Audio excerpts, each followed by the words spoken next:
Explanation of the book, Clean Your Mind by S.J. Scott and Barry Davenport. Introduction to the book. Clean Your Mind deals with the problem of mental clutter that many people suffer from due to daily pressures, anxiety, overthinking, and constant preoccupation of the mind. The authors explain that this clutter prevents a person from living in peace and affects productivity, happiness, and even mental and physical health. The book focuses on providing practical strategies to help you clear your mind, reduce stress, and increase mental clarity and focus. The book is divided into several parts. Each part addresses one of the important aspects that lead to mental clutter while providing practical solutions to deal with it. Part 1. Causes of mental clutter and how it affects us. 1. Overthinking, the hidden enemy of mental calm. One of the biggest problems that create mental clutter is overthinking. You may find yourself thinking about everything constantly. Past events, mistakes, regrets, missed opportunities. Future, fears, overplanning, worrying about uncertain things. Present, comparing yourself to others, feeling inadequate, preoccupied with unimportant details. Solution. Practice mindfulness. Focus on the present moment instead of worrying about the future or thinking about the past. Deep breathing techniques help calm the mind and slow down the pace of thoughts. Writing down thoughts. Getting thoughts out of your head and onto paper helps you analyze them and deal with them realistically. 2. Anxiety. Why do we feel stressed all the time? Constantly worrying about the future or things you can't control increases mental clutter. When you worry, your mind is always occupied with negative scenarios, making it impossible to enjoy the present. Solution. Use the what-if technique positively. Instead of imagining the worst-case scenarios, try to think of possible positive outcomes. Identify what you can control. Focus only on the things you can change and let go of the rest. Practice gratitude. Writing down 3 things you are grateful for every day can change your perspective. Part 2. How to clean your mind. 1. Clear your daily schedule. One of the causes of mental clutter is being overly busy. When you have dozens of tasks trying to get done at once, your mind is constantly in a state of fatigue. Solution. Simplify your life. Don't burden yourself with too many responsibilities and learn to say no to unnecessary things. Focus on priorities. Use the 80-20 rule, Pareto principle, to focus on activities that give you the most benefit. Manage your time effectively. Use techniques like the Pomodoro technique to work in short bursts with regular breaks to increase productivity. Here's 2. Get rid of negative people and toxic relationships. People who spread negative energy or drain your mental energy can add unnecessary clutter to your mind. Solution. Identify toxic relationships. Ask yourself, is this person supporting me or draining my energy? Surround yourself with positive people. Spending time with people who encourage and push you forward can improve your mental state. Learn to set boundaries. Don't let others consume your time or energy for no reason. Section 3. Mental practices to clear your mind regularly. 1. Meditation and breathing exercises. Meditation is one of the best ways to calm the mind and clear mental clutter. It helps improve concentration and reduce stress and anxiety. How to start? Sit in a quiet place, close your eyes, and focus on your breathing.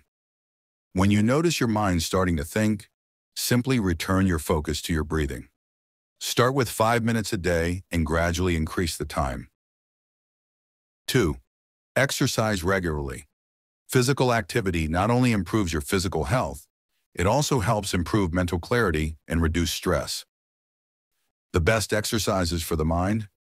Walking in nature, yoga, strength exercises such as weightlifting or running.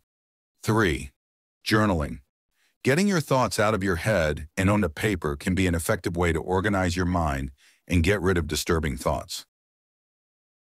How to do it? Set aside 5-10 minutes a day to write down what's on your mind. Don't judge your thoughts, just write freely.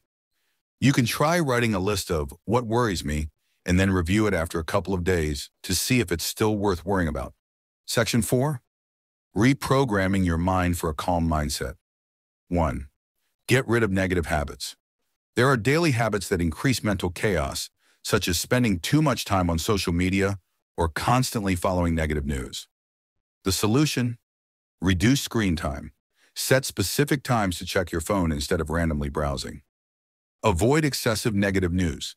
Consume information in a balanced way without drowning in negativity. Read instead of browsing the internet.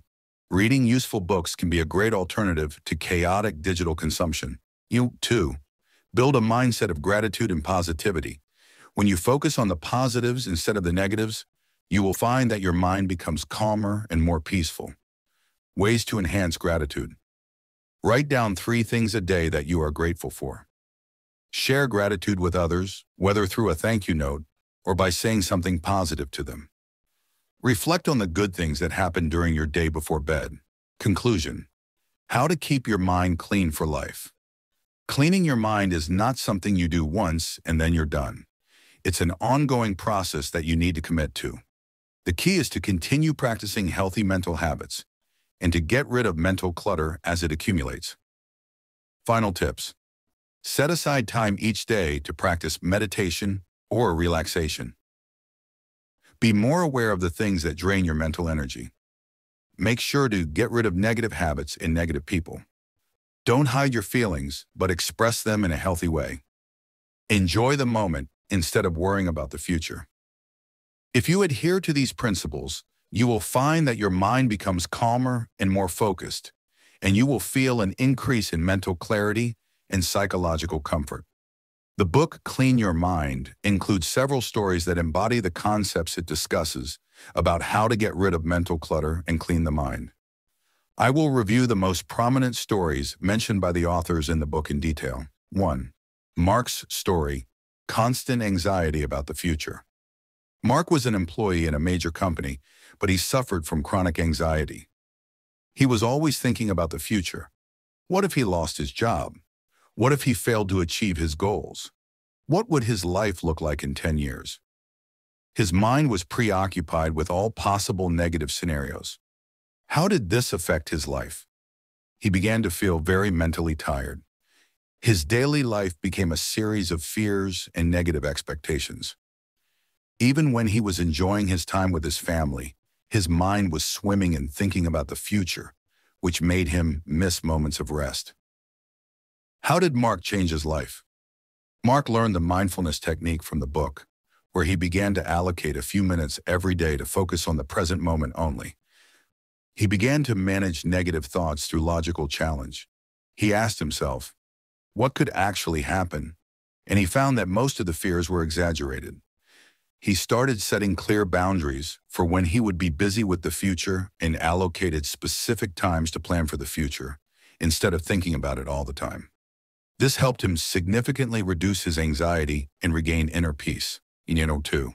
Sarah's story, Mental Chaos. Due to overwork, Sarah worked in a large consulting firm and had multiple and complex tasks. She worked long hours and woke up in the morning thinking about all the things she had to accomplish during the day. This constant pressure made her feel mentally and physically exhausted, which affected her performance at work and her personal life. How did this affect her life? Sarah's mind became filled with endless tasks, and she felt that her day was not enough to accomplish them. She did not have time to relax or enjoy her personal life. Her performance at work declined, even though she was working hard, because she felt constantly distracted. How did the book help her overcome this? Sarah started applying the mental clearing technique, which is writing down all the tasks that occupy her mind on a piece of paper. Once she put everything on paper, she felt very relieved. She decided to prioritize using the 80-20 rule, focusing on the tasks that were most beneficial to her, and started saying no to unimportant things. She started setting aside time for herself, whether for exercise or relaxation, which helped her renew her mental and physical energy. 3. Thomas's story, Getting Rid of Toxic Relationships. Thomas had a number of friends who were always talking about negative things and complaining about everything. These relationships drained his energy and made him feel mentally tired whenever he spent time with them.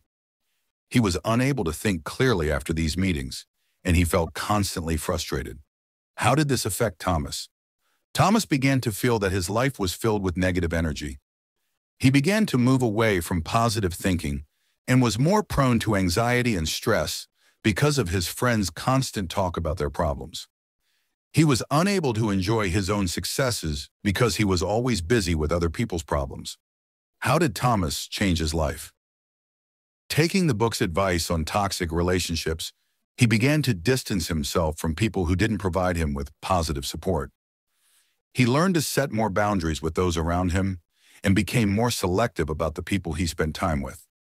He began to foster positive relationships with people who shared positive thoughts and helped him develop himself. Over time, he felt a significant improvement in his mental health and increased his productivity. 4. Laura's story, How to Break Negative Internet Habits. Laura was living in a world of constant alerts, from emails to social media updates. She found herself obsessed with technology and couldn't enjoy a single moment of her day without checking her phone. How did this affect Laura? Laura felt constantly distracted and didn't have time to focus on important tasks. Even though she was trying to work on her personal projects, she was distracted by constant social media alerts. She lost the ability to focus on the activities she loved. How did the book help her? She gradually started reducing her screen time, setting specific times to check her phone. She learned to enjoy simple things like reading or walking without her phone. She implemented focus techniques like the Pomodoro technique to help her set aside time to work without interruption. Conclusion.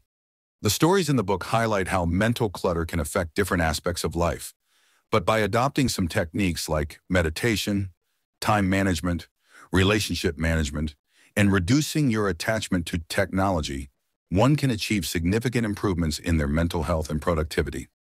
Conclusion.